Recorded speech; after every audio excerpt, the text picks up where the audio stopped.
अस्सलाम वालेकुम। यासीन आपके साथ हाजिर है इस मॉर्निंग ब्रीफिंग में। डेली बेसिस पे आपसे मुलाकात का सिलसिला जारी है। आज इस हफ्ते का सेकंड वर्किंग डे है, बरोज़ मंगल है, ट्यूसडे का दिन है और डेट आज हो गई है 5 अक्टूबर। जैसा मैंने आपसे पहले कहा कि ये लास्ट क्वार्टर का पहला महीना शुरू हुआ है और इसमें बहुत सारी रिपोर्टें हमारे सामने पेश हो रही होती हैं और ख़ास तौर पे अमेरिका की जो बड़ी बड़ी कंपनीज हैं उसकी थर्ड क्वार्टर की अर्निंग रिपोर्टों का सिलसिला रहता है इस अक्टूबर के महीने में। बहरहाल आज मंगल का दिन है और सबसे इम्पॉर्टेंट इवेंट जो हमारे पास इंटरनेशनली जो चल रहा है वो नंबर 1 तो यही है कि चाइना एक हफ्ते के लिए नेशनल डे हॉलिडे की वजह से बंद पड़ा हुआ है। मार्केट का वॉल्यूम कम है।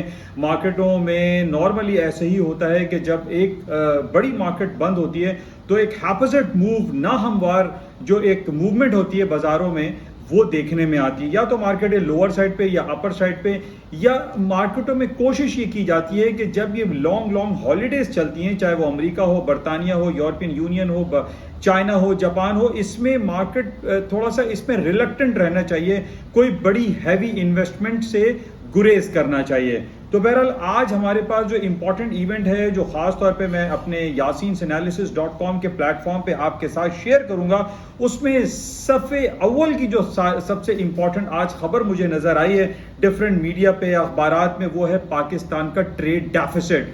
पाकिस्तान का खतरनाक हद तक एक आई ओपनर के तौर पर ट्रेड डेफिसिट सामने आया है। क्या हमारी इंपोर्ट जो है वो 3 गुना ज्यादा हो चुकी हैं पिछले साल के एक्सपोर्ट के मुकाबले में, जो कि बहुत ज़्यादा खतरनाक सिचुएशन इख्तियार करती चली जा रही है। इस पे हम थोड़ा सा तफसीली जायजा लेते हैं yasinanalysis.com के प्लेटफॉर्म पर। और इसके अलावा जो हमने कल ये देखा कि ओपेक की मीटिंग हो रही थी वियना में, और ना सिर्फ ओपेक की मीटिंग थी बल्कि ओपेक प्लस की भी मीटिंग थी, जो कि साल में 2 मीटिंग्स होती हैं। और एक बहुत बड़ा ऐलान हमारे सामने आया जिसके बेसिस पे हमने देखा कि तेल की कीमतें जो है वो तकरीबन 7 साल की बुलंद तरीन सतहों पर चली गई।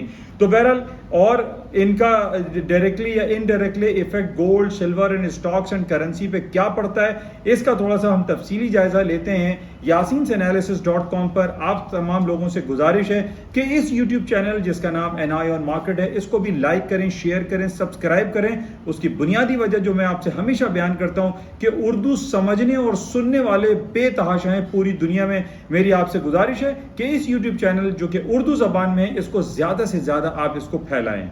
थैंक यू, खुदा हाफिज।